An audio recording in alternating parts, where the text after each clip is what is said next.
All right, now we have started. There's so this is your microphone. I guess the gain is pretty good. This is the Microphones podcast, where we try to get as many microphones in the shot. I like it. I like it a lot. This is fun. Yeah, it's my favorite podcast. This one. If I'd known that, I could have brought a couple from home. We could have thrown those in here too. Do they have to be wired in? I know. For it being a Microphones podcast, there should really be more. Get some out here. Make it like ASMR kind of thing. Yeah. Get as many microphones in the shot as possible. I love microphones. That makes it is okay. So if you're listening to something like that's yours is not, or I don't know. Is it not close enough? Do I need to be closer? I guess you're close enough. I just have to be closer to my microphone. I need to put my lips on it. Hi, everybody. Hi. Oh, no. Let me introduce my guest. This is Def Goldblum. Ahoy! I'm Def Goldblum. Very exciting. Exciting to have Def on hand. I'm glad to have any guest, let alone Def Goldblum, just because I did like a bunch of episodes just by myself. So now having a guest is good. Yeah. Having guests, yeah. It's an exciting new thing that I'm doing that's new to me, but everybody else already did it. No. It's good. It's good because like one of the things I love about you and your humor and stuff is it comes off very Unibombery, you know. And so having guests shows that you are actually social. I know. Yes, it's a positive. Does this need to be closer to me too? I can. No, it's too loud right now. Oh, if you could turn down the top one. The top one. Bring it down. Down. Is that better? How's that looking? That might be a little better. I don't know. It'll be distorted regardless. Yeah, that sounds. A lot of noise. Yeah. Extra noise. So Unibomber. Maybe I can work that into my act. Yeah, so I look like I've at least got a hit list, or at least not now, but in high school, that kind of thing. I want to threaten people in the periphery with that. They might think that. They might think I'm the Unibomber. So that's true. You're a little young, maybe the son of. Ooh. So people will look at me with esteem. They'll be like, I respect this guy. He might Unibomb me. He's got a bright future ahead of him. I think he can actually get away with 2 buildings this time, Oh yeah, like 9/11. Oh yeah. How's that going to get topped? I know you do. That's one of my favorite things to watch is you just do 5 to 10 minutes on just remembering 9/11. He will never forget, and I will never forget 9/11 because of it. It's hard to forget, especially since they made it that we can't, It's a law. It's the law. I love remembering it and whatever. Yeah, I'll do like a bunch of 9/11 jokes as a big part of my act. It's like I've seen you make it your entire act, and it's just amazing. It cracked me up. Yeah, it's like it gets me through. It got me through like an entire year. It's like the material that I used for it. Yeah, a lot of comics they're like. I rely on 9/11. Well, I need it in my life. He found his voice. It's 9/11. Yeah. How was your day today? Not too bad. Celebrated a birthday with some family. Went around, honestly. Oh yeah, it was your birthday yesterday. It was. I'm old. Nice. You don't have to say it if you don't want. I've never until this age been like this is an interview. Tell me. I don't know. No, I'm just kidding. Actually, I don't know why I don't give a shit. I just turned 37 years old, and it, honestly, age has never bothered me until this one because I realized 3 years from now is 40. Okay. And 40, that's over the hill, right? It's something like that. Yeah, when I was growing up, that over the hill, that means halfway to dead. I guess that is the age people are over the hill. Yeah. 40. Yeah. So, I'm halfway there, guys. I mean, it's weird because you don't know what happens past 40. You just kind of hear about it. But everybody talks about it oh, that's really old or whatever. It's weird how that's something that you have to feel as you get older. Yeah, it's just it's weird. It's weird, Oldness or whatever is kind of weird. I'm 31, and that I'm supposed to feel older at the point I get 30 or whatever. The whole concept I don't exactly know what's going on because you can't control it or whatever. So why would I worry about it or think about it? But I do, for some reason. I do think about it like, oh shit, now you're 31, so now, like, I really gotta, like, get my shit together or something. Yeah, I guess that's part of the reason why that over the hill kind of thing got to me, because it's like it's over the hill means it's all downhill from here, right? And I'm pretty sure like my quality of life, like I'm already like I'll wake up achy, and I will have had a good night's sleep. I will have eaten I didn't drink or anything. I just wake up feeling bad. And I'm just like, okay, like is it gonna if it's supposed to be downhill from here? Oh, yeah. Yeah. If you're already sort of achy, yeah. You're just like, oh, it's got to be for 40 years. For 40 They're more kind years. Of prevent the achiness. Yeah. So I'm pretty sure I was over the hill a little while ago. Yeah, it might be something like that. Welcome to this cheery podcast. Hope you don't have an existential crisis. You're scaring the folks at home. Yeah, you really, yeah. Probably. The folks at home is what I call my audience. Like some people have like their audience name. Yeah, is it the just as I'm saying club? right now, the folks at home. Yeah. Right into the folks at home. P.O. Box 113. I know. I like it. I like the folks at home. Yeah. Yeah, me too. So 40, there's something I was going to say about the age, but I forget what it is. But, so for karaoke night, sometimes you sing like a theme song. Yeah, I like to sing theme songs from TV shows. I find that interesting that you would. Yeah, what do you get out of that? Because it's only like a minute long when it ends. But you told me that they really just play the theme song. They don't even like do it a second time. It's just like they. Yeah, they just kind of okay. Yeah, I like doing karaoke and stuff like that. And I've done all the classics. Don't Stop Believin', Pour Some Sugar on Me, all that kind of stuff.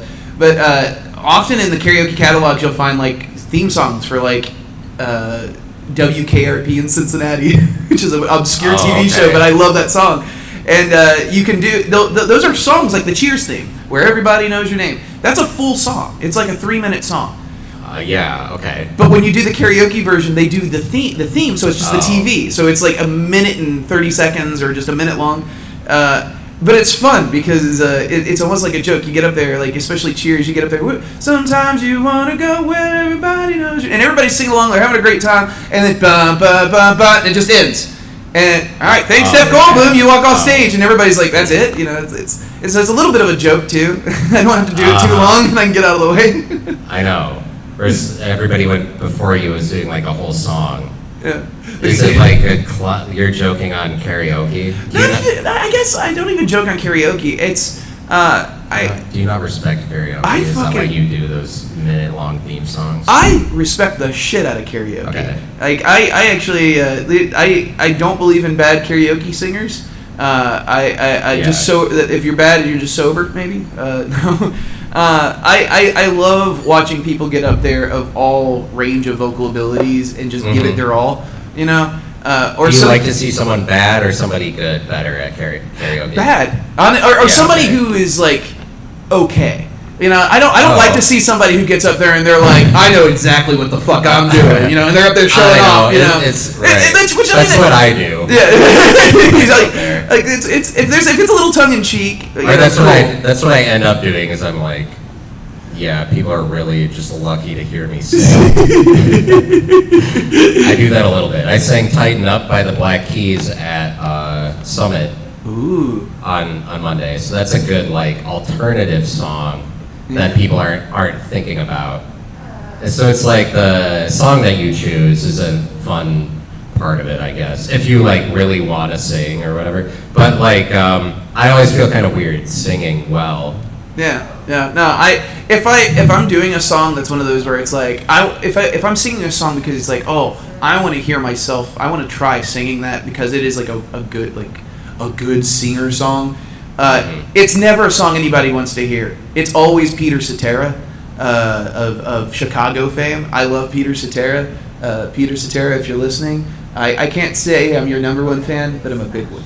I think you should run for president. I'd vote for you. Peter I think Cetera. you're yeah, Peter Cetera. He's you're the meaning in my life. You're the inspiration. He's one of the original lead singers for Chicago. Okay. I actually just I say I'm a big fan, but I just found this out. There's a song of Chicago's where I heard it in the past and I was like, that sounds like somebody trying to be Peter Cetera. I didn't even know it was a Chicago song, and it came up on a playlist. I was like, oh, that is Chicago. I was like, that can't be Peter Cetera. No, and it was some guy that they told, hey, we want you to sing like Peter Cetera. Oh, okay. Yeah. He's like the lead singer of Chicago. One of, but yeah. When was Chicago around? I think they probably. I know they were active in the 70s, 80s. They probably still active now, but they. But yeah, they got bigger with more like rock stuff in the 70s. Okay. Yeah. Can you think? Are there other bands that are named after a city? Boston, yeah. Boston's Kansas. Kansas. Kansas, sure. Europe, Asia. Yeah. Jefferson, Starship. Yeah, that's a place in time and space. You know, that's a. Yes, Europe. I like. Yeah, those all sound. Yeah, some other. I'm trying to think. I like band names. Band names are fun because they're like some weird shit. Yeah. Like, Yes. I spent hours and hours trying to think of a band name for the band that I would have started with my friend, Ted Mealy. We were living in the same house together. We were going to start a band. Yeah. We never got past like making a band name. You just kept spitballing band names. And Yeah, stuff well, like I mean, like I don't know. It just didn't take off or whatever. But we would just sit around and like think of stupid band names and stuff like that. Well, I think the best way to approach it is like you have to know what kind of band you want to be first, you know, and then so like, you know, if it's like a punk band or something like that, that gives you're like, okay, we got to go with something a little trashy. You know, you got bands like Rancid, or you can do a bunch of letters It together. can't be anything. The Offspring, which I know. is repugnant. You know, like, it's kids, but no, if you call it The Offspring, it's definitely. It's hard to pick a band name. That's what I feel like. It's hard to pick that. I think you should change your band name every show. You should be allowed to change your band name. I don't think. I think. People probably don't just to maintain the following or not confuse people. And I think that's ludicrous because I think if you change your band name at each show, that gives you more ability to claim. You can start copyrighting all that shit, kind of like That's a patent true. hawk kind of thing. You go in and You say get it more before- authority because you're more names. Yeah. and stuff There's like other that. Def Goldblums out there. I actually Are found there I really? found out there's actually a band called Def Goldblum, or Oh, I think wow. I found on I didn't see any music available or something like that. But yeah, there's also a little kid on TikTok going by the same name, and I was like, oh, cool. It must be one of mine. I didn't know, you know.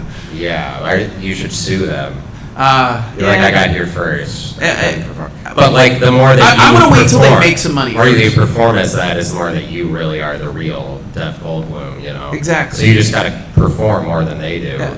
See, I keep that name, but I rotate the band names, and Mhm. yeah, that's how. Yeah, well, a really bad band name would be anything in front of the word me. Like if you had a band named Adventurous Me. Ooh, adventurous It's me. one of the worst band names I've ever thought of. Yeah. Sassy Me. Yeah. Horrible. Sassy me. What if you went out on stage, you're like, we're Adventurous Me. I don't know. I feel like honestly, the more you say it, the more it's growing on me, but like in an ironic way, and where it's like Adventurous Me is the band You have that to be really good once you went out there to prove like our band name is. It's not just that we suck or whatever, because obviously the band name is bad. Adventurous Me is We're the name of the band Adventurous. that a hipster who like they think Arcade Fire is too big, but they're like, oh, you've never heard of Adventurous Me, you know? Yeah, I know. I would just have a hard time going on stage trying to sell that to people like. It sounds like it would look I'm like a Wes Adventurous Anderson. Me. Like you're asserting that you're adventurous. Like you have to tell that to people. I go on so to, many to adventures. convince that. Yeah. No, seriously, Like, seriously, I went to the store the other day. I'm really adventurous. After that, I had to stop by the post office. Like, those are errands. Yeah. It's an adventure, man. You never know what you're going to cross. Life's an adventure. But when they crossed the Atlantic Ocean, they did it for adventure. That's what they always said in history books. Yeah. That's they were why we explored the West was just for the adventurous spirit. Certainly not money. They wanted religion, religious beliefs, and like an adventurous spirit or whatever. Do you like politics at all? Oh, I think politics are necessary. It's kind of especially. Are you someone who likes to talk about them at all? Or? I don't mind it. It's like I mean I don't. You wouldn't bring it up though.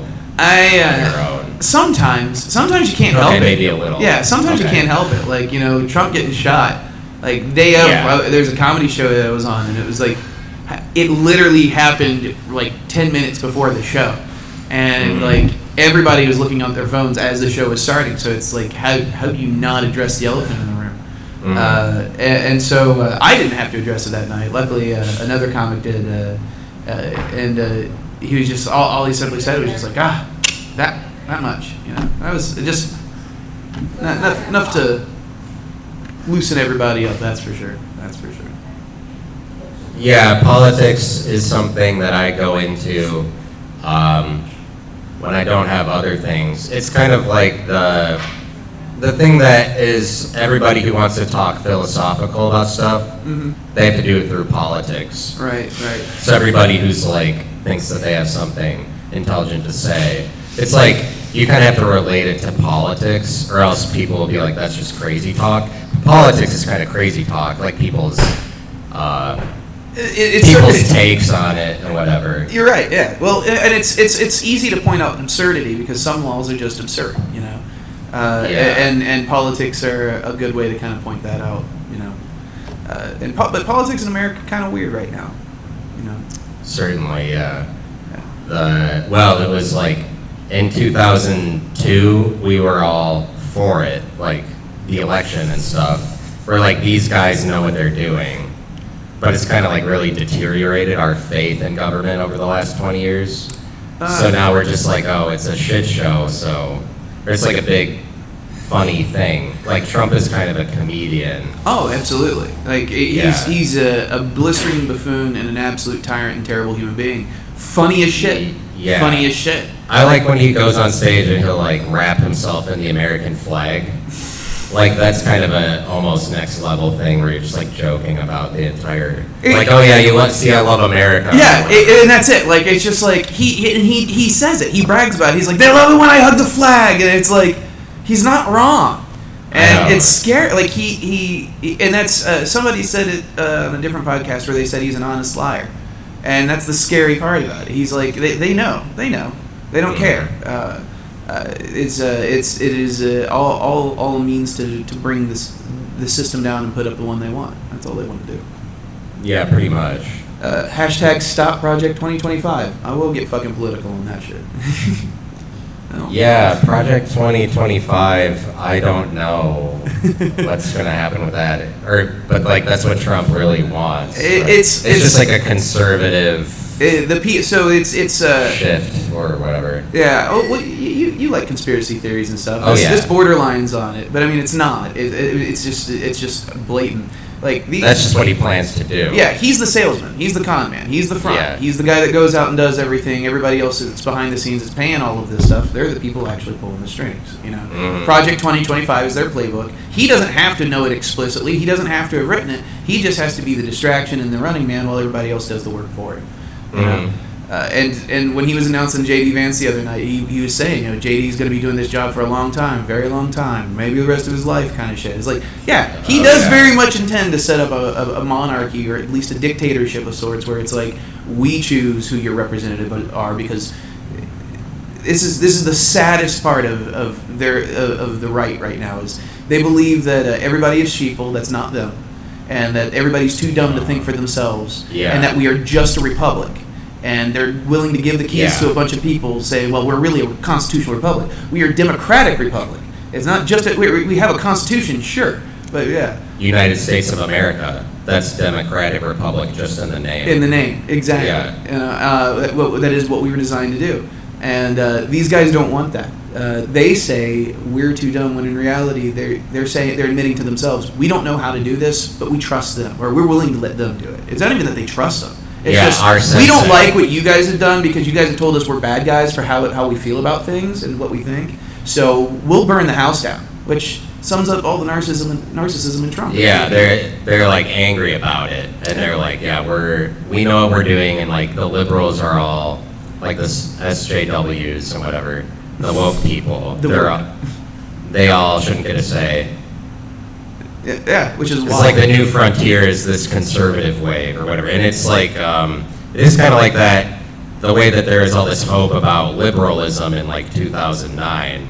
Now there's all this hope about conservatism like nowadays. Yeah, it has to do with like Elon Musk is a conservative basically. Oh yeah. And he shifted the media, whether it's liberal or conservative, by buying Twitter. He was bankrolled by Saudi Arabia, which Twitter was a major problem for them during Arab Spring. All of those countries in the Middle East hate Twitter because that's what was used to organize all of those protests. So why else would they bankroll a guy who like is a which protests? So we had the protests in Syria. We had protests in. I'm trying to remember off the top of my head. I mean, there's always stuff going on there, and when it has happened, Twitter is often one of the routes that people could use because you could blast it out there and anybody could see it anonymously without being part of some thread or anything like that. You could just kind of swing by. So yeah, no, the whole purpose of him purchasing Twitter has been to destroy it. The same reason Republicans will say, hey, these systems don't work, then we'll install their people, dismantle it from the inside, and say, see, it's broken, you should privatize it.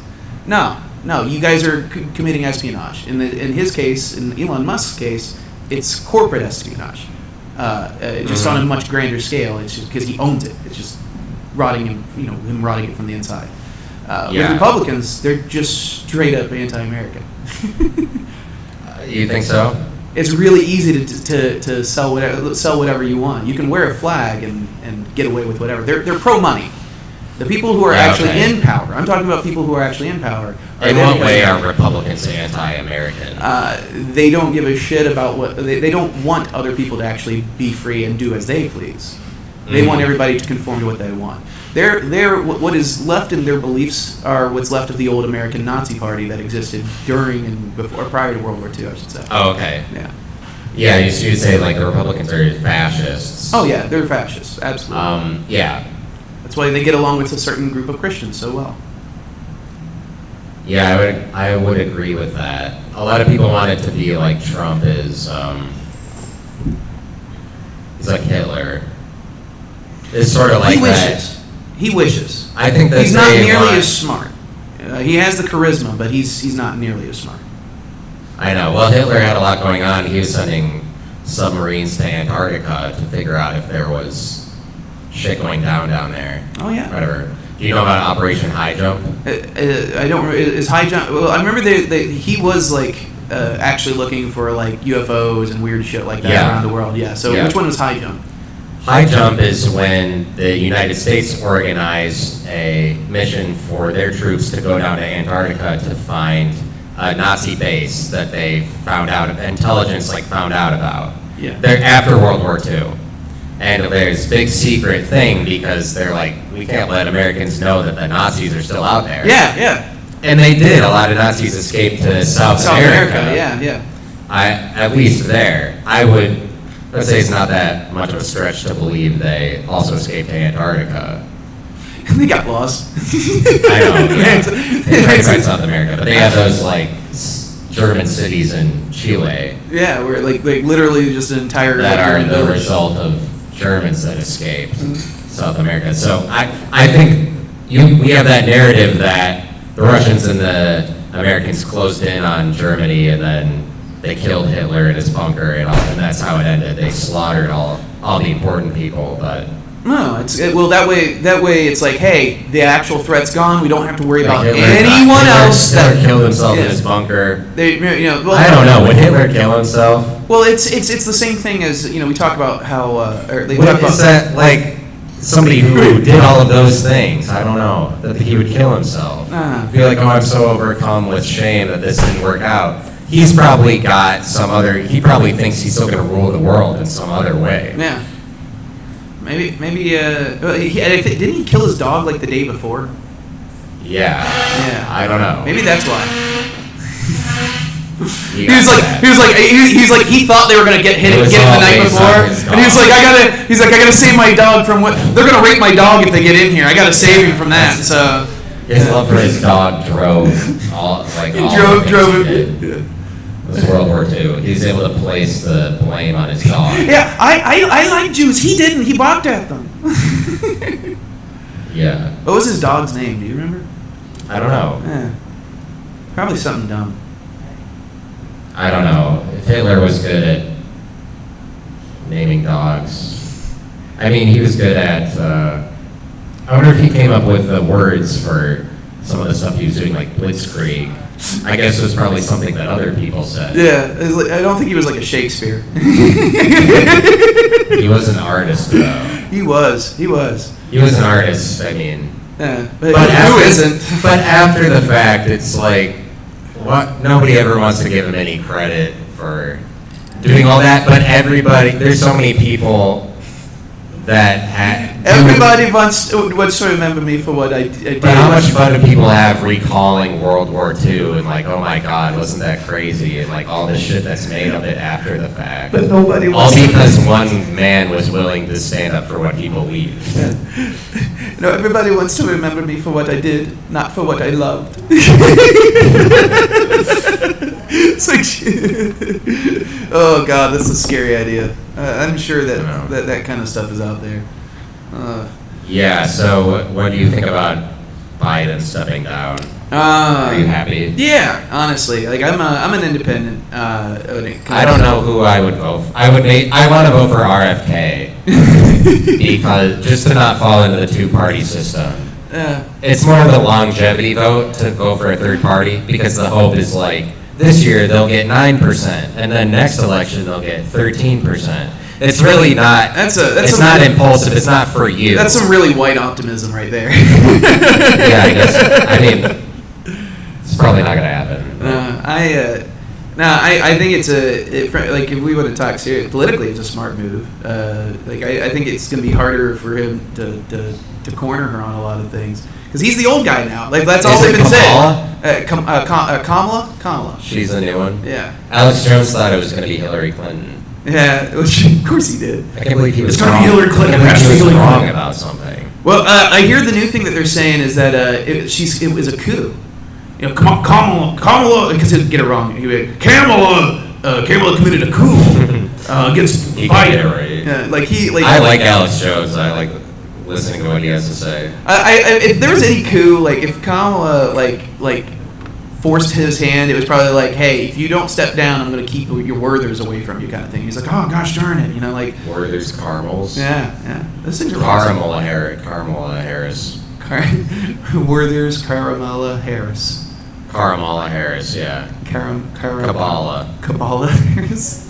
Kabbalah Harris. Oh, now it all makes sense. I know. We're starting to make those connections. Yeah. Yeah, it's adding up. Soon there'll be space lasers. Coming out of Kamala's ass. People don't talk about Kamala Harris's ass very much. I've never paid attention to it. Yeah. She's not a bad-looking person, but does she have a good ass? I guess that it's okay. I haven't paid much attention to it myself. You got a little smile there, like you. Yeah. Oh, I don't want to really out myself. Oh yeah, I know. Yeah, don't mess it up by mentioning Kamala Harris's awesome ass. Yeah. I it just occurred to me, like, oh wow, yeah, I had never thought about like the sexualization of a president before. I mean, because it certainly happened with Kennedy and things like that. Nixon, like I've seen people running around with Nixon masked naked and be like, I'm not a crook, blah blah blah. Meanwhile, their danglings like flapping around or whatever. That's gonna be kind of rough for the first female president, no matter who it is. Right. Yeah. If she chooses Pete Buttigieg. It's all over, dude. Yeah, that's I will like that. Buttigieg. Yeah, I'm here for it. His name is Pete Buttigieg. He's a genius. I love him. Yeah, he's actually pretty. Just for being peapod gay. Just genius. he and that's it. He is himself. He's openly gay. I understand he's a good father. Pete. Oh, really? But yeah, I didn't know that he had kids. I think they adopted. I heard that his husband's name is Chasen. Chasen? That's what I heard. So, like, if you're born as Chasen, you probably have to go gay. Yeah. I don't think you have a choice. If your parents got upset with you, like if you came from a conservative household, you'd be like, "You named me this." I was born this way. You did this. Right. Well, Chasen is like a born this way kind of name. Yeah. Or it's like you're unique against all odds versus everybody else. Chasen, I hate it. No. That's really bad. The parents are like setting him up for something. If you're like Chasen. It's just a bad idea. Well, when the parents are like go off script with it, they're like, or they're being ironic or something. Yeah, what's his middle name? Like, I don't know. Like Chasen is almost as bad as Defrey. And I hate my parents for that. Don't name your kids stupid things. That's too bad that they named you Defrey. And then you're like, I'll try to salvage this. I'll just go by Def. Yeah, and then everybody thinks I'm black. Everyone? No, I often, like, back when I was first coming out, my face certainly wasn't especially on the Crips and the Bloods. Did you hear I'm a Crip? I didn't hear about that. I joined the Crips about a month ago. Hell yeah. Yeah, Good on you. Yeah, it was one of those things where this guy walked up and you fill out an application? No, dude, it was so easy. Actually, I can technically. Do you want to join? Mm-hmm. Okay. Yeah. 5 up top. 1, 2, 5, 2, 3, 4, 5. Apparently you're a Crip now. That's what 25. He said. Yeah, 25. Now you're a Crip. It's like 50. Yeah. I think I'm a Crip. Was it? Yeah. Combined fingers total is 50, but 25 on my end. Or maybe I'm a Blood. I don't remember. But we're in a gang now. I'll find the guy. He looked like he hung out there a lot. So that's how you join the Crips, is you high five 5 times. He looked at me. He was like, yeah. Now you all Crips. So I was just like, I love it. No wonder kids fall for this shit. That's literally patty cake. That's it. No. Kids are so dumb. They'll fall right into the Crips when that's going on. I get it. I fucking get it. Oh, I wonder what's going on with the Crips and the Bloods, because my information about it is just that they existed, but like 15 years ago. They're still around. If I remember correctly, they're both. Are they still pretty strong? Well, they both are way more legitimate, if I understand correctly, in the sense that like they have like businesses and stuff like that. They actually it's a serious thing. They have like a skyscraper in LA. They own a bank. Yeah, one for the Crips and the Crips bank. Like they've really gotten their shit together. Like they're making money moves like that. Yeah. I bet they often make a lot of money moves, but that's got to pay off at some point. And then before you know it, you have a successful business, and it's not about the gang anymore. No. It's just about like the money moves. It's just about the business. Yeah, I get that. They should be a political force, like if it was Mexico or something. I think those that survive long enough, they get old, and they're just like, I can't run anymore. Like I get that. I can if I need to, but I don't wanna. Like I don't have to run for the cops. I'm too old for that. And they're like, well, I've survived this long. I've got this, this cash. I got to do something with it. Might as well do something legit. That's what I would do. The Crips are just doing their best, like any of the rest of us. And that's why I appreciate it. What matters is the hustle, right? And that's what I respect about them. Their hustle. Yeah, the hustle, and they're just trying to make a way for themselves. Yeah. I hate it. I hate negativity. Sort of. Yeah. Sort of in real life, I really do. I mean, real talk. I don't really like negative people. Don't harsh my vibe, man. Yeah. Don't hawk Tua on my thing. Right, yeah. But I mean, people will just have so many different opinions on what's a negative person. Yeah. It's hard to tell. I think it's somebody who's just like, all they can do is nag. Or it's like, even they can't stop like belittling. Yeah, it's somebody who hates himself. So they just hate everybody else. Yeah, I'll pin it down right on what the personal flaw is of that kind of person. I don't like people who, where it's everybody they meet's an asshole. Everything's a problem for them, and it's just like, no man, that's your attitude. You need maybe a mood stabilizer or something. Yeah, I could see that. Yeah. I feel bad for those people. Yeah. I don't want to be negative. That's it. I don't want to be unhappy. That's why I do this. Yeah, I feel like you are a positive person, just from my perspective of it. I try to be. And that there are not, like, I don't run into that all that often. People that are like actually positive. Yeah, you're not. I mean, I try. I see it more and more. I think the more you put it out into the universe, the more it comes back to you. It's in my mind, it's a way to support others too. Oh yeah. I have. You can do that if you can get to that positive attitude. I think it's difficult because the world is very critical of people's efforts, just in general.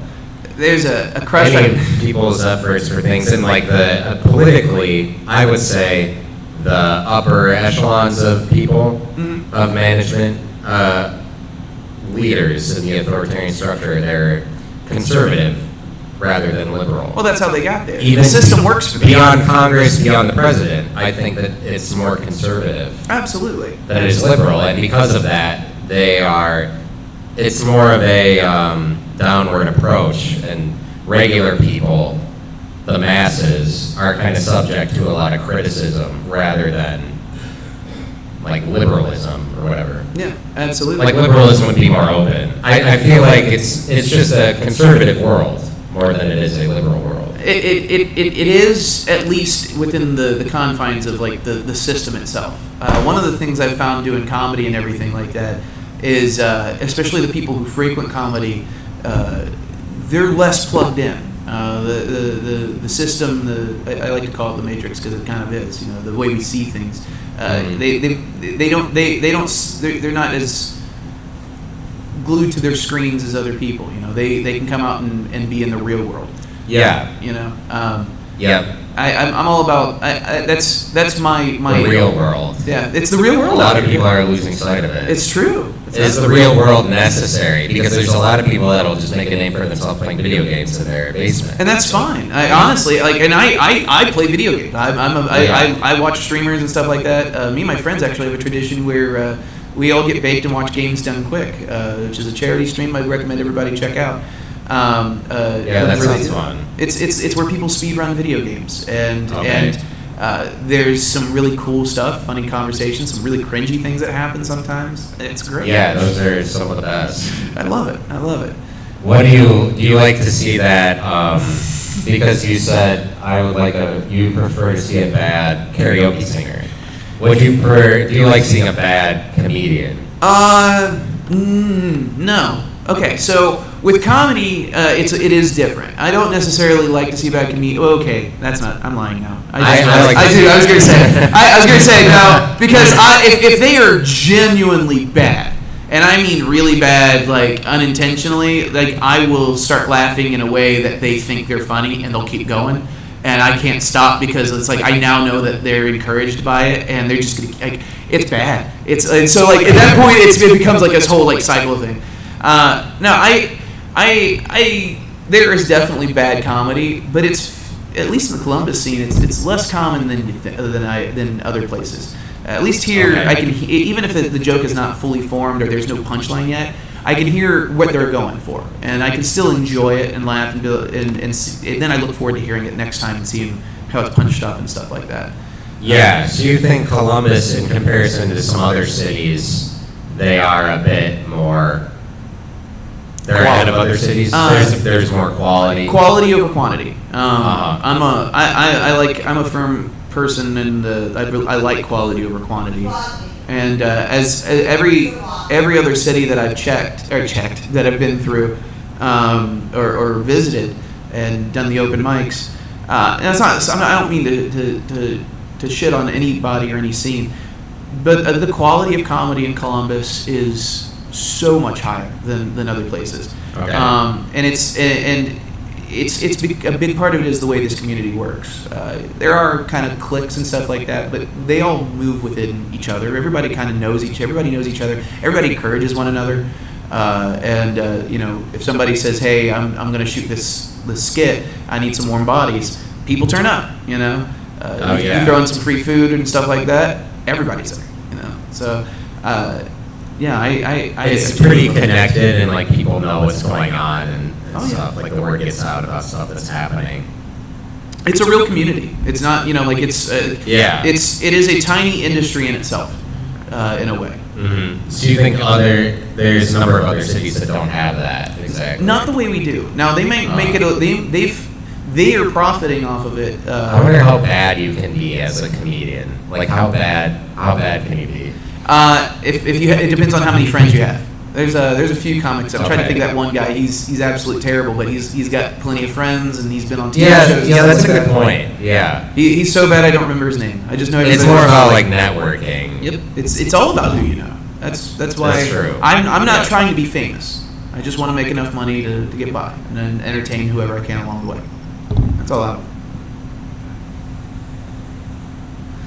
Yeah, you'll get a number of opportunities. Absolutely. Just the more that you go out and the more people that you know. Yeah. Do you think that? Are you offended by anything? I don't like to think I'm offended. I get annoyed. I feel like people should be offended by stuff. Yeah, there's stuff that I guess shouldn't I be offended by some things? Yeah, but people are like. So there's odors I find so PC to be offended or something. Yeah, I don't think I get necessarily offended. I get offended when people say when it's something about me. I don't take offense to things like personal, but like if it's something like a generalized something about like a minority I'm part of or something like that, I take less offense to it. But if it's something me, I'm like, yeah, sure, but yeah.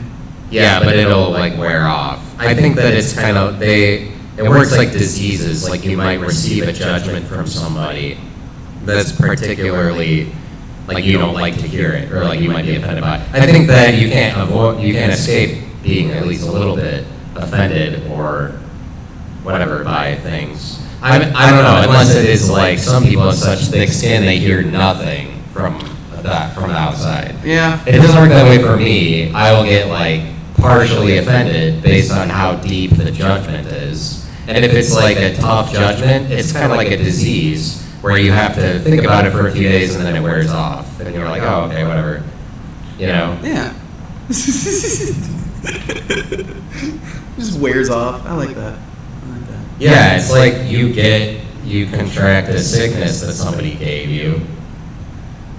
But it's not like they're trying to give you a sickness. It's just people are out talking shit all the time. Honestly, yeah, that's I genuinely believe that's kind of how they're talking shit without knowing it. I feel like this city does it more than other cities.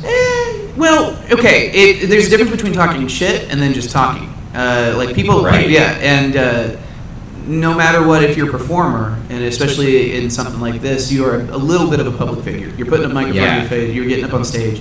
And in the day and age of we all have a social media platform, people don't necessarily see it as such all the time.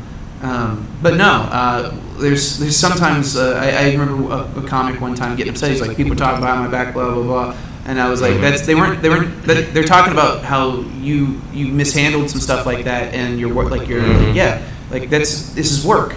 They're talking work. Yeah, did you try to address it? Did you try to fix anything? No. Okay. Well, I mean, it's some people are like, oh, it's all gossip. No, it's work talk. This is work for some of us. It is play for others, but it's work for others. Yeah. I like to think of myself as a gossipy bitch. I'm a gossipy bitch. No. You think so? Nah. Maybe. All right. Am I a gossipy bitch? I won't call you that. I don't think so. Not that I know of. Unless you've been gossiping. I wish I was a gossipy bitch. Like I need to be more gossipy. Yeah, that's a gayer trait I should take on. Okay. Yeah. Well, I mean, this community might be opposed to it.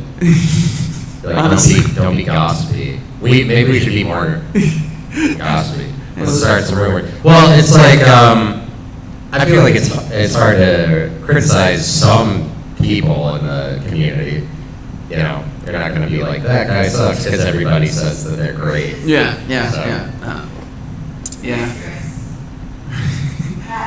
So I'm not gonna like be on the podcast with you, like calling out all of these whatever, because I'm afraid of them. You know, I'm afraid of the comedy community. No, I shouldn't be, but I like you take comedy more seriously than me, and that's the route to go.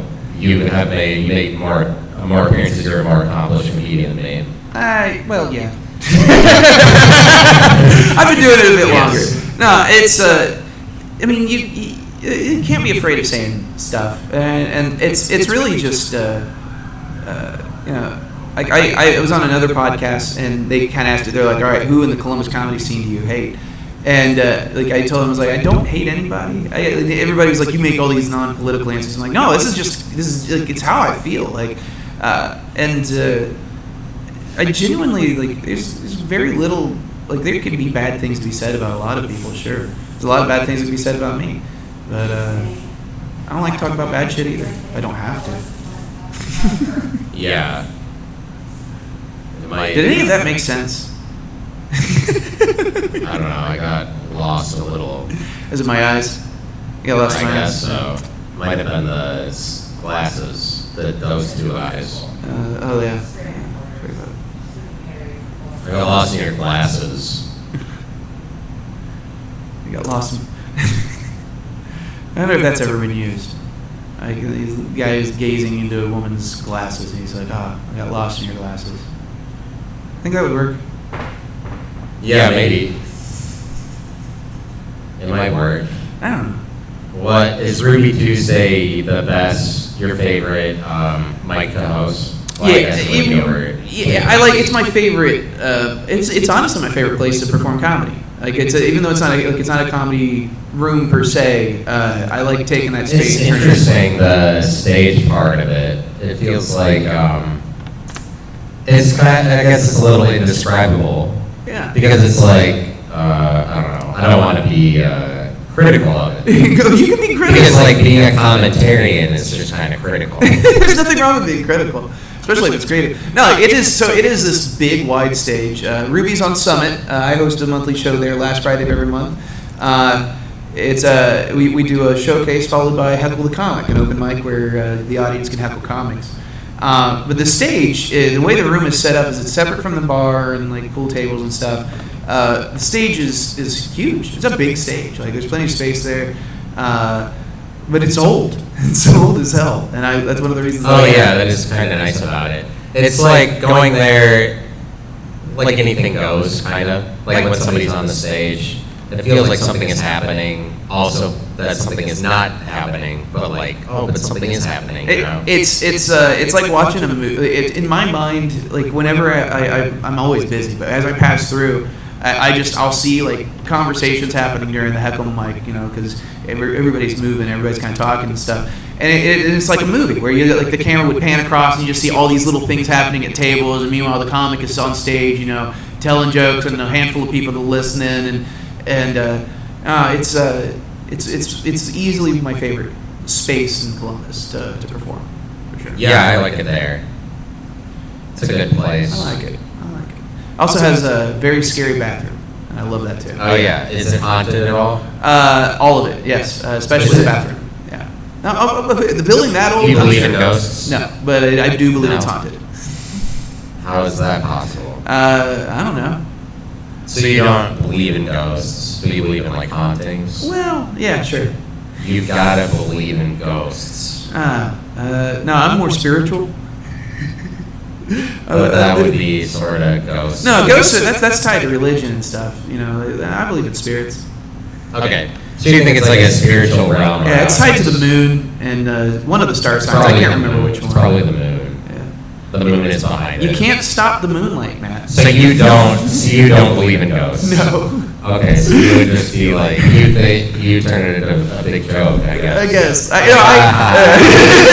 That's interesting. I don't have that perspective. I'm stuck with the perspective of like I believe in ghosts. Yeah, They're real or whatever. There's this guy. I was delivering packages for Amazon yesterday, and people will put up a like 2D cutout of a Bigfoot in their yard if they have a more like woodsy yard. Yeah, like one of those like silhouette things. Yeah, silhouette of Bigfoot, and then I asked the guy about it, like, oh, do people see Bigfoot around here or something? Because I see a number of those, and I saw this in his yard driving up. And he was like, no, it's just a joke among people around here. But I was like Bigfoot's not a joke. Yeah, no. It's funny. It should be backed by reality. Like, you should be seeing some Bigfoot in order to make this joke. Like, take it seriously, Bigfoot. Yeah, no, don't joke around about that. No, I was. I'm happy you brought this up. Actually, I'm not. I am, but I'm not. I just did a show. You're so happy, dude, about Sasquatch. I had a repressed memory come up during a show the other night. What? So the whole show was about like road trips. I'm gonna take this moment to plug Caitlin Minoski. She puts together this awesome show. I think it's every other month called Memory Lane. They have different themes, and this month was road trips. And during her story, like we pass around, tell stories and quips about road trips. This time, it occurred to me. I remember when I was a kid. I was I think 7 or 8, and we took our trip to Mammoth Cave in Kentucky with my grandfather. And my grandfather, this particular grandfather, is a old son of a bitch kind of dude, you know. Loved to prank us and tease kids and shit like that. And to get to where we were going, we had to cross ferry, like take ferries, like single car ferries across like rivers there in Kentucky and stuff. So on the way home, we're traveling through the mountains with trees and shit. And he goes, "Yeah, you guys know about Bigfoot, right?" And like we're kids, we've seen cartoons, we know about Bigfoot, but like. He's not real. And he's like, oh, no, it's real. And no, he's not. He's like, yeah, no, me and your uncles, we've seen him around here. And we've heard him. It makes like a, like, I mean, you may like, here's much more, I'm not going to try because it's terrifying. Yeah. Absolutely terrifying, you know. he was like telling us these stories until finally like my grandmother was like, you need to stop, you know, like, because like we are shaking about to shut our pants back seat. And we still got miles to go. And every so often he just like, the windows down, we're just like, she's like, stop it! But we get home, it's like after midnight, and like, but we were fucking terrified. I remember like I'm in bed with my cousin, and we were laying there, and we were just like absolutely terrified. We hear out the window, and we're just like freeze. We're just like, oh shit, there's a Bigfoot. Like we're in the middle of the city. Like Bigfoots aren't known to be seen in cities, but all of that went out the window when we heard the. You're just kind of getting paranoid, probably about that. We hear 2 moans, as in like there's 2 of them moaning over top of each other. Like there's Bigfoot fucking outside the window, because we literally see a silhouette now moving. Like there's the light passing through from the street light. We can see something moving from the window. We hear the moaning and shit, freaking our goddamn minds out. And then that's when my other cousin who was in the car with us, he opens the door. He like swings it open. And he's like, I think there's Bigfoot outside. We're like, it's right outside the window. Don't fucking move. Don't move. Don't move. Don't move. And that's when like we wake up my grandmother because he just starts breaking down crying, and she comes in and it was my grandfather and uncle. They come outside the window and we're torturing me and my cousins with Bigfoot sounds at like 2:33 in the morning. I haven't slept since, and that's why I forgot about it until the other night. That must have made a big impression. You hadn't slept since that happened. Yeah. So, in summary, Bigfoot isn't real. Bigfoot isn't real. He ain't real. Yeah. So you don't believe in ghosts, but you believe in spirits, like you believe in demons and angels, maybe? Oh, no, I was bullshitting too. I don't believe in spirits necessarily. Oh, okay. So, well, if there's anything like that, I don't necessarily believe it in even the concepts that other would recognize it. Yeah. Okay, so if like there's a spiritual realm, it's not really this. Not the way we could comprehend it. Yeah. What would you make of like when people have a spirit box? You know what I mean? And they set it up and it'll like spit out words because somebody has made this device. They'll like set it up in somewhere, maybe usually a haunted place because they're like ghost hunters. Yeah. And then this device, it's like reads electromagnetic waves, and then it's like spits out a word that is the closest thing that it read. That is like from the beyond. So this thing will like spit out words. So in this beyond, everybody speaks English, I take it. Well, they're presumably ghosts that died and that knew English. Well, even if they can speak it, I guess. How many of them are they writing it when they pass it through? Because I guarantee most of them probably didn't know how to read. They're not writing it. Up until like only recent human history was that even a thing. So like where a lot of kids could read and write, and even adults. So okay. I always get very skeptical when it's like the ghost from 1644 wrote these words on the wall. Like I'm not sure that child knew how to write and read. Okay. So it sounds like you're just like a no-go about ghosts. Which is funny because I love Ghostbusters. Anybody like I'm a huge Ghostbusters fan. I love think ghosts is a big joke. That's what you think. Yeah, actually, yeah. Like I think it's. What about like is the paranormal just kind of a joke to you? It's a. Those are fighting words if you say yeah. It's not that it's a joke to me. I think it's a. I think hobbies are nice. Like for example, I love Dungeons and Dragons, and I think that's a lot like astrology and all that, Like, but if I woke up every morning and I took a D20 out of my pocket and rolled it across the floor to see how my day was going to go, you'd be like, that's dumb. But that might be rough. But some of like the people who are like into tarot cards or whatever those things are, like they'll get the wrong hand and it'll just fuck up their entire month. Like they'll like I don't want something like that.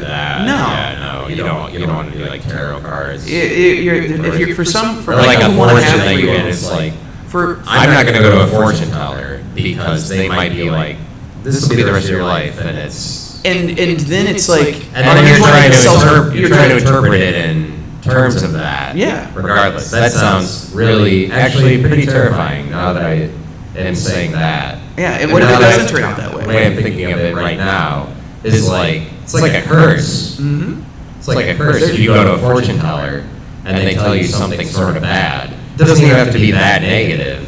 You'd be like, oh shit. Then you always have to think of that in the back of your mind. I think that sounds like a bad idea, going to a fortune teller. I think religion and like spirituality and all that stuff is a really good means for us to explain things that are beyond our control, so that we don't have to feel like we have to take responsibility for certain stuff either. The whole purpose of sin in Christianity and Judaism and all that is so that we can say, hey, it's not my fault. I was born to feel like doing these things. It's kind of a way out. Where at the end of the day you can shake off responsibility. So for me, that's why I shy away from those things. And even with my kids, I try to take responsibility for my own stuff. It's not the devil, just like the work that I put into this or that.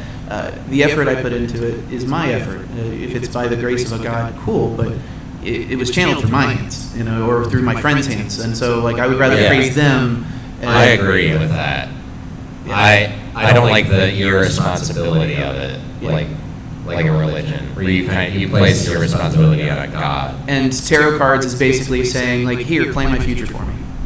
That way I don't have to think about it as much. Well, it's supposed to kind of go this way, so that means I should do this. No, man. Choose your own. If we have free will, stop letting the universe, quote unquote, choose it for you. Because I actually, if there's any religion I kind of get into, like philosophically, it's Taoism, which is very much go with the flow and recognizing that. Oh yeah. But it's understanding intentions, and I think that Tao is kind of like a word for God. In a way, the way. Something like that. Yeah. It's the force. It's like a god. It's a god that the Chinese people worship, but it's like it is one god. It is called the Tao. Yeah, well, I love playing as it's just a word that they came up with to assign to this really broad collection of ideas, like the way or yeah. I like it's a lot of things. It's a complex thing. And they're like, that's the Tao. It's the universe, really. Yeah. Yeah. It's the way of the universe. And it's like an undefinable sort of word, where it's like you can't get to the bottom of it. What's funny is like when people start to define it, the next one is the force. It's a force of sorts that kind of moves. It's like, oh yeah, the force. The force, yeah. But see that you can't really call it that because that would assume that there's some sort of inertia to it. But should people really give up on Star Wars? Nah. Should they just be like, okay, that's done now? No, I love Star Wars. Oh, okay, because you liked it. I do, yeah. I actually enjoy Star Wars, and some of the newer stuff is pretty. It's about the community, right? It's about the community of people who like Star Wars. Nobody hates Star Wars more than Star Wars fans. It's wild. Why is that? Because they cannot wait for the next one to come out so they can watch it and shit on it with each other. Because they love the original so much. Yeah, which in reality they haven't seen and watched in years either. They just it's just nostalgia goggles. But no, I love Star Wars. I've tried to introduce my kids to it. They don't give a shit. They don't care. Well, those old ones are kind of hard. Even the new ones. They've got actually. There's a new kids show, and even my son's like, "This is hokey. I don't want this." I was like, "Okay." Yeah, maybe could use a better script or something. Yeah. The new ones, I don't know. My favorite one is the Phantom Menace. I like that's your favorite, and I don't know if it's true. Like If I say it. Darth Maul against the guy with the green one and the guy with the blue. Yeah. That's all that you need. That's Star Wars to me. Darth Maul, a guy with a double red lightsaber, against a guy with a green lightsaber and a guy with a blue lightsaber. It's perfect. Yeah, you get all the color. It is funny, you get like in the original trilogy, you're like they're all like it's like the original to them. They're Jedi ship. It's like, oh, I do a green one. Yeah. Yeah, I like that. I like it. That Darth Maul, he's evil. He's red. Hey, that's the rules, man. Yeah, he has to die. Of course. He actually lives. Like, no. Yes, he does. Yes, he does. So, yeah, Darth Maul lives. He gets cut in half, winds up like somehow surviving and like getting like droid legs, like the spider legs. Yeah. I'm not kidding. I saw him get cut in half. Yeah, it's Star Wars, baby. Yeah, he can do anything, I guess. Yeah. There's ghosts in that. He's a winner, Darth Maul. I wonder if he ever became a Force ghost. He became a force to be reckoned with. Yeah. Well, we only have so many minutes left. Yeah. How many minutes do we have? Well, we've done an hour. And shoot. Probably won't edit out very much, if any, since it's a live podcast. Yeah. When it was just me, I was editing it a lot because it's like, why not just try to make yourself look good? Since I'm saying this is live. In front of a studio audience. I know, it's in front of a massive audience. Yeah. What do you think about, is it worth it to see a live podcast? Yeah, I've been to a couple. Honestly, it's always interesting. Like I can sit and listen to my friends chat for a while, especially because most of my friends are comics. And honestly, that's one of my favorite things to do is like when we're on the patio and stuff. I feel like I sit back and let you guys go. I don't feel like I know, yeah. I don't feel like doing it just in my house. Yeah. Why not do it live and hope that somebody shows up? Yeah. You know. Yeah. I was really hoping we'd get somebody to open the door, look over, and be like, "What the fuck's going on?" That way we get one of those into the background. But I would like some crowd participation, but the crowd wouldn't necessarily want to be on camera. No. They're not. Look at this crowd. They're not camera ready, anyways. Look at you. Yeah. They'll be ready soon enough. Yeah. Oh shoot. Do you think, in closing, do you think that we landed on the moon? I like to think so. I don't think it was like I don't think it was a hoax. I do think we made it to the moon. I do think we did those. Mostly because what was it, John Glenn? Who was that? Or not John Glenn? Who was it? One of them like sucker punched a guy who claimed it was like it was fake. He's like in his 70s. The guy's like, it's fake, and he's just like, yeah. He didn't sucker punch him. He just and Buzz Aldrin. It was Buzz. Okay. And the look on his face right there was the look of a man who's like, I've heard this shit for years. I'm tired of it. And it's like I feel like if it was fake. If you're scummy enough to fake a moon landing, you walk away with your tail between your legs, or maybe say some more, But come off cocking somebody, that's because you did it. And you're like, I'm tired of it. Yeah, I can see that. I'm not endorsing violence. I'm just saying it happened. You're just endorsing the movement. I think. I endorse. Against all the haters. Yeah, if people keep claiming, I'm coming for you. I'm coming for you. Yeah, the moon. It's great. All that. Did you grow up? When you were growing up, they teach you it was made of cheese? Yeah. They did a little bit. They tried to work cheese into everything over there in that place. The moon? Yeah, Wisconsin is like... Oh, that's right, Wisconsin. Oh, yeah, I thought that's where you were No. Yeah, that's right, I forgot, yeah. No, I like the idea of the moon being made of cheese. That's a cool idea. I'm lactose intolerant, so I would never be able to go. But I'd like to visit the moon. Even if it was made of cheese, good way to go. Good way to go. Yeah, allergies are tough. Just go to the moon and take a breath, because you can breathe on it now. And it's just immediately, sorry, lactose intolerant. Start shitting out my eyes. Yeah, they probably shouldn't have chosen you. We didn't know! That's an oversight, for sure. That's why I'll never go to the moon. Yeah. That's the main reason. If you had more money or whatever. Yeah. So thank you. That should be good. Like hour 5. I feel like it was a good time. Thank you Yeah. for showing up. No, thank you. I appreciate it. Thank you for having me. It was a good time. Always a pleasure. Yes, this will air, and I'm sorry. That's an exciting part of it. Yeah, let's get canceled together. Yeah. Did we say bad things? I don't remember. Well, I did say some things about Hitler. I did too. Yeah. But I feel like we both were like, we're not endorsing this. We're just saying, you know. I know. Yeah, just saying. Like, what are white comics? What do we know about Hitler? Oh shoot. All right, Thank you. Yeah. See you guys. Bye. Whee!